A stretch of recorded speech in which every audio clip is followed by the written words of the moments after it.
You are standing outside a Starbucks in downtown, and inside, through the window, you can see a networking event. People laughing, holding little coffee cups, actually talking to each other, and your hand is on the door handle. And it has been there for 90 seconds. 90 seconds is generous. I once stood outside that exact same kind of meetup so long that the barista came outside to ask if I was okay. I said, I am just admiring the door. The door, Julia. I admired a door for 5 minutes. You admired a door instead of walking through it. That might be the most David sentence ever spoken. The door had really nice hardware, okay? Stick around. Tool 3 today is the one that finally gets your hand off that door handle for good. Trust me. Hey, English learners, I am David. And I am Julia. Welcome to Learn English Every Day, your cozy place to learn real English and level up your life one conversation at a time. Today, we are talking about how to leave your comfort zone in English. And by the end, you will have 3 tools to actually walk through that door. And here is why this matters so much. Every time you stay outside the door, you do not just miss one conversation. You confirm a story in your head that says, I'm not ready yet. And that story gets stronger every single time you turn around and leave. But why does the comfort zone feel like an actual wall, like a physical thing you cannot get past? Okay, so mine is the door story, and it gets worse because I didn't just admire the door. I also texted my friend inside asking what people were talking about. Live updates from outside the building. You were basically running a remote intelligence operation on a Starbucks meetup. I needed the intel before I committed. That's just smart strategy. I want to push back a little, though, because I don't think that was strategy. I think that was the comfort zone disguising itself as preparation. Okay, that is uncomfortably accurate. My story is different. I got invited to speak up in a Monday morning meeting about an idea I actually believed in, and I had my sentence ready in my head for 10 straight minutes. And by the time I finally opened my mouth, the meeting had already moved to a different topic.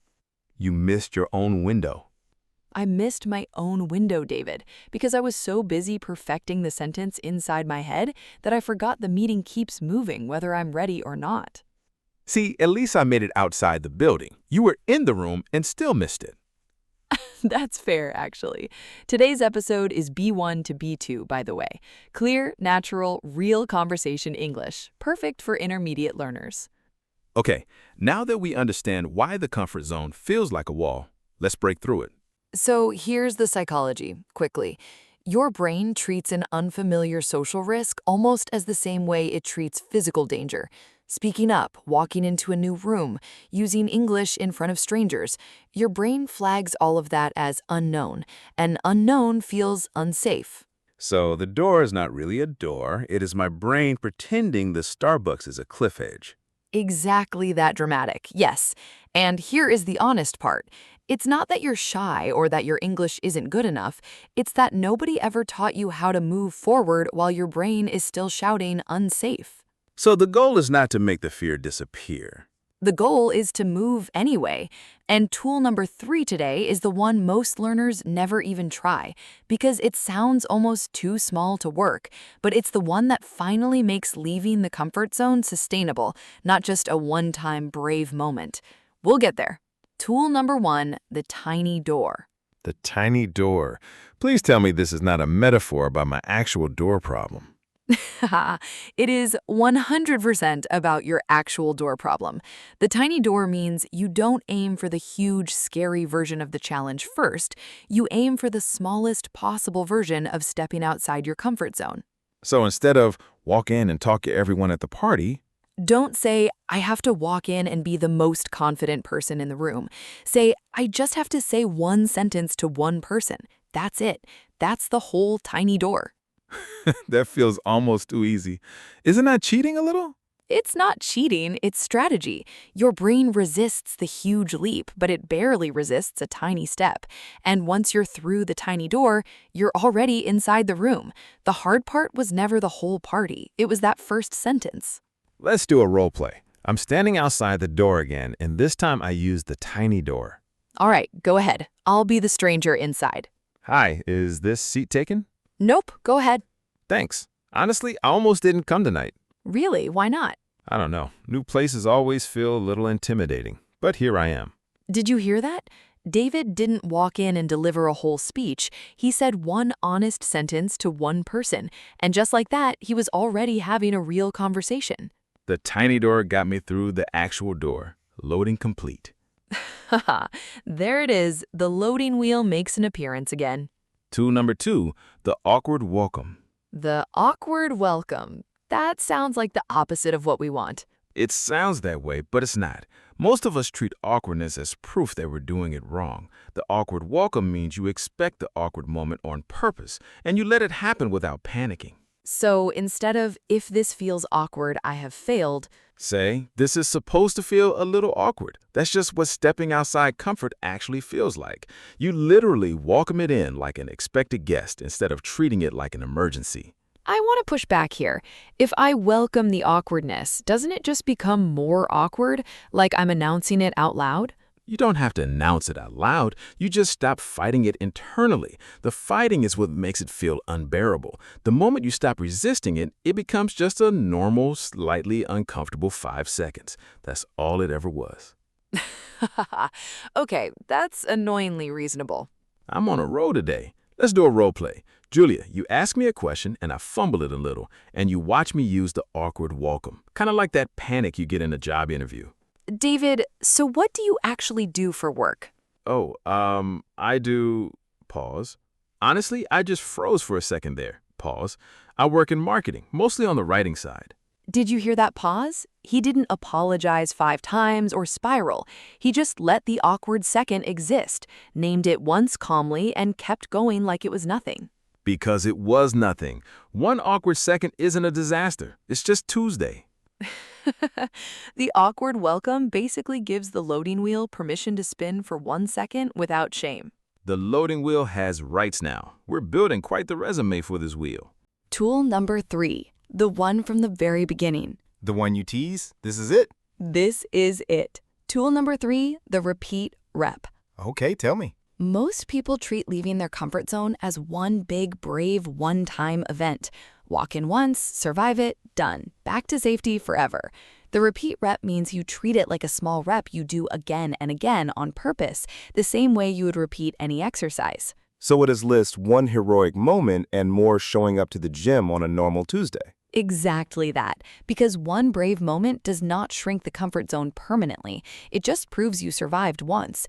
But repeating the small step over and over is what actually moves the wall. I want to push back on this one, though. If I already survived it once, why does my brain not just believe me the next time? Why does it reset back to scared? Because your brain does not update on logic. It updates on repetition. One survival is a story you tell yourself. 10 small revs is evidence your brain actually trusts. Okay, that is a genuinely fair point, and I hate how often you make those. So it's not that you're bad at being brave, it's that nobody taught you that bravery is a rep you repeat, not a trophy you win once. Let us do the before and after role play. I'll do the before version first. Go ahead. Before version, I walk into a room outside my comfort zone, survive it, feel amazing for 2 hours, and then avoid anything like it for the next 3 months because I already did the brave thing. Classic one-and-done thinking. Treat courage like a coupon you only get to use once. After version, same room, same nerves, but this time I think, this is just today's rep.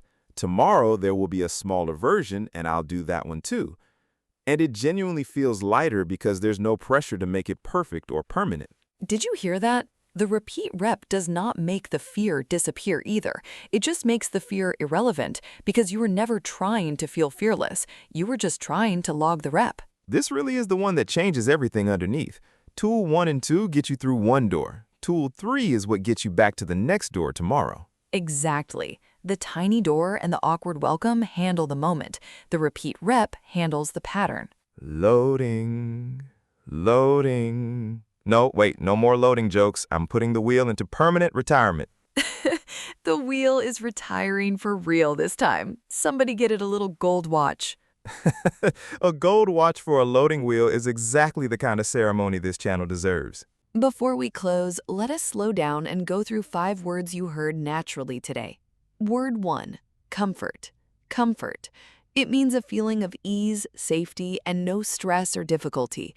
Example 1, leaving your comfort zone just means stepping past that feeling of ease on purpose. Example 2, this Starbucks meetup felt like comfort to David from outside, so walking in felt like the opposite. Word 2, intimidating. Intimidating. It means something that makes you feel nervous, small, or scared to approach. Example 1, David admitted that new places always feel a little intimidating to him. Example 2, the room full of strangers felt intimidating until David said just one honest sentence. Word 3, resist. Resist. It means to fight against something or refuse to accept it. Example 1, the awkward welcome works because you stop resisting the awkward feeling internally. Example 2, David used to resist every uncomfortable moment, and that resistance made it worse, not better. Think about that one. Word 4, permanent. Permanent. It means lasting forever or not changing back. Example 1, one brave moment does not shrink the comfort zone permanently. Example 2, David joked that his loading wheel was going into permanent retirement. Word 5, pattern. Pattern. It means something that repeats in a regular, recognizable way. Example 1, the repeat rep is about building a pattern, not just having one brave moment. Example 2, once David noticed his avoidance pattern, he was finally able to interrupt it. Here is your challenge this week. Find one tiny door, one small, low-stakes moment to step slightly outside your comfort zone and walk through it on purpose, even if it feels small enough to feel silly. And when the awkward moment shows up, do not fight it. Just let it exist for a few seconds and keep going anyway. That is the whole rep. Pick one of these 5 words: comfort, intimidating, resist, permanent, or pattern, and use it in a sentence in the comments. We read every single one. And here is our second question. What is the one door you keep standing outside of, in English or in life? Tell us in the comments. Your answer might become our next episode. This channel is really yours. Quick recap. Tool 1, the tiny door. Aim for the smallest possible step, not the whole huge challenge. Tool 2, the awkward welcome. Let the awkward moment exist instead of fighting it. Tool 3, the repeat rep. One brave moment does not fix it. Repeating the small step does. 3 tools, 1 door. Start today. Your English is under construction. Your comfort zone is under construction too. And that's a beautiful thing, because construction means something is actually moving. And for the record, the loading wheel and the door hardware have both officially retired from our personality. RIP to both of them. Gone but never forgotten, especially not the hardware. If this helped you, subscribe to Learn English Every Day. We upload every single day. And now that you know how to leave your comfort zone, watch our next video where we show you how to keep the conversation going once you're already through the door. This was Learn English Every Day. I'm David. And I'm Julia. Your progress does not end here. Click the next video and keep going. We'll see you tomorrow.